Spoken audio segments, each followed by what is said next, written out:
What's up? What's up? What's up? What's up? Thank you guys for tuning in to another video. And I'm Dan, for those who don't know.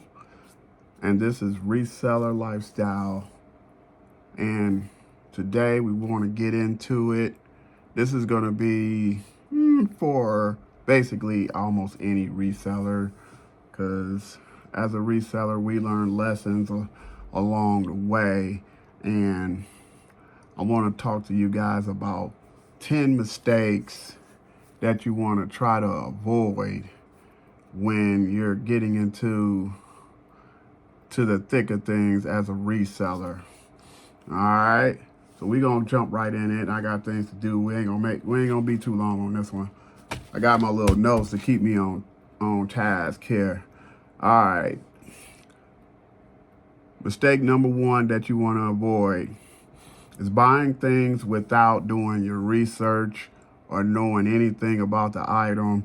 You're just basically getting it because you believe or you think, or whatever the case, whatever you got in your head that makes you believe that you can resell that item for a profit on eBay. All right. So just because the item is cute or it is something that was very, very expensive at once upon a time, whatever the case may be, don't just pick it up just because you believe, okay? Just on belief alone. Don't do that. Number two, overspending on a popular item. Just because it sells and it sells for a lot, you have to still purchase the item at a low enough cost to the point that you're going to be profiting pretty good. You know, if the market switch or whatever the case may be, or you want to give a deal on it or lower the price a tad bit, you want to make sure that you're purchasing that item low enough to the point where you got a good amount of wiggle room and you still making a good profit. That is mistake number two to avoid.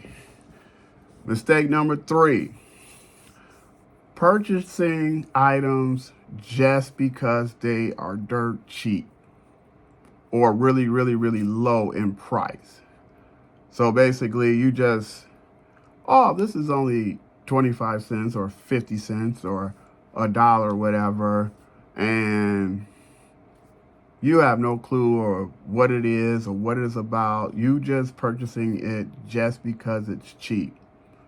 Do not make the mistake of purchasing anything just because it's cheap or low in price, thinking that you're guaranteed to make a profit, because pretty good chance when you do that, you become stuck with that item.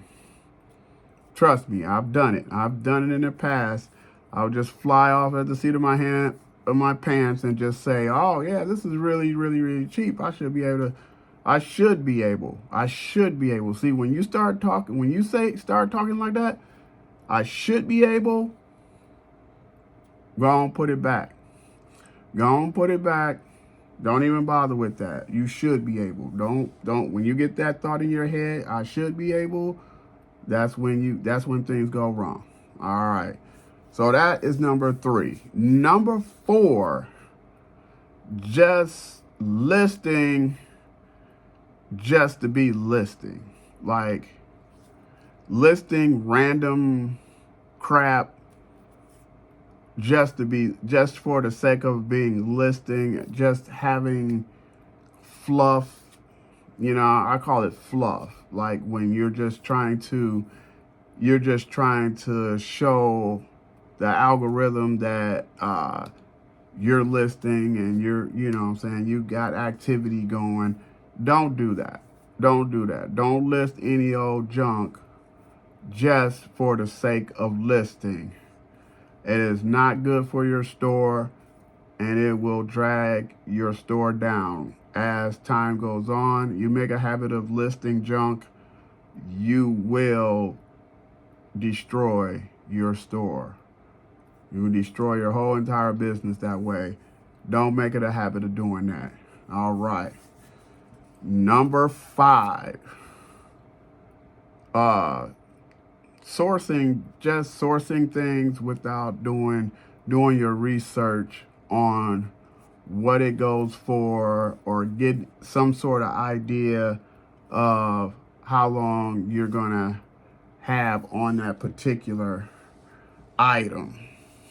You know what I mean? And sourcing things without a budget. You know what I mean? Sourcing without a budget. Basically, this is what I'm really trying to get hammering home. Sourcing without a budget. Just saying, whoa, this sells for this. This is profitable. This is profitable. This is profitable. Yeah. You got to understand, you still have to put up the money for that investment. And you have to wait till it sells before you start recouping that money. Because if you don't have that back and forth, you know what I'm saying, your store should flow back and forth. You sell some, then you go pick up a couple of more items. You sell something, you use that money to go pick up more items. That's how it should flow. Not you consistently putting in hundreds and hundreds of items and only selling like $30, $40 worth of stuff, you know what I'm saying, week by week. You get yourself in financial debt doing that. So make sure you have a budget. You gauge your budget on what, you know, how many sales you've gotten. You know what I'm saying? So how much money you made, you take how much money you made and you put a percentage back for sourcing and inventory. Okay? So that is number 5. Don't make the mistake of sourcing without a budget. All right. Let's go on to number 6. Number 6, do not try to grow, expand so fast. Meaning, like, don't get into buying, spending a lot of money on truckloads and things of that nature and trying to expand too quickly. That's a surefire way to get yourself in trouble and get yourself in debt when you try to expand too quickly when you're just starting to get off the ground. So that's another one. That's number 6. Number 7. This is big, guys. In order for your business to grow quickly, you need to put your money back into the business. Meaning, don't take your profits and just take all your profits and go running and going spending a bunch of money on Gucci belts and, you know what I'm saying, crazy stuff, blowing it, you know, just because you made some money and you're like, I'm making money now, so I could go. No, there are some things that you need to do to keep your business going, and that is reinvesting back into the business for inventory, shelving units, bins, boxes, whatever you need, because you're going to have to build some sort of system so that you can have things a little bit more organized and things of that. That's a lot of different things and investments that you're going to have to make if you want to keep on running your business smoothly. So number 7, don't spend your profits, blow your profits away. Put your money back into your business. Number 8, this goes back to what I just said a little bit in number 7. Have an inventory system or organization system so that you can be able to find items when they sell. Because when you get into this thing and you know, it's all right in the beginning when you only have like a few things here and there. But then as you start growing and you start building, you get to a point where you have 400, 500, 600 items. You're going to need an inventory system. You're going to have to start getting quite organized so that you can find your items and you're not canceling orders and things of that nature because you can't find it. That's a surefire way of destroying your account. You don't want to get to canceling orders too much like that. You know what I'm saying? It's just that's just bad business. So you develop an inventory system. That's number 8. Number 9, being aware of the fee structure and the percentages of the fees that you are going to be acquiring on the platform that you're selling on. Whatever platform you're on, you need to understand the fees and how everything breaks down. You need to know your numbers. So, and that's a very important, that is number 1, basically, is understanding your numbers. And part of understanding your numbers is being very, very familiar and know what's going on with the amount of fees that is costing you and everything like that. Especially when you're doing promoted listings, have an understanding that is going to be that's a extra fee. So be mindful of that when you're out here selling. Number 10, the last one, guys. Don't get overly cocky. Stay a student in the game.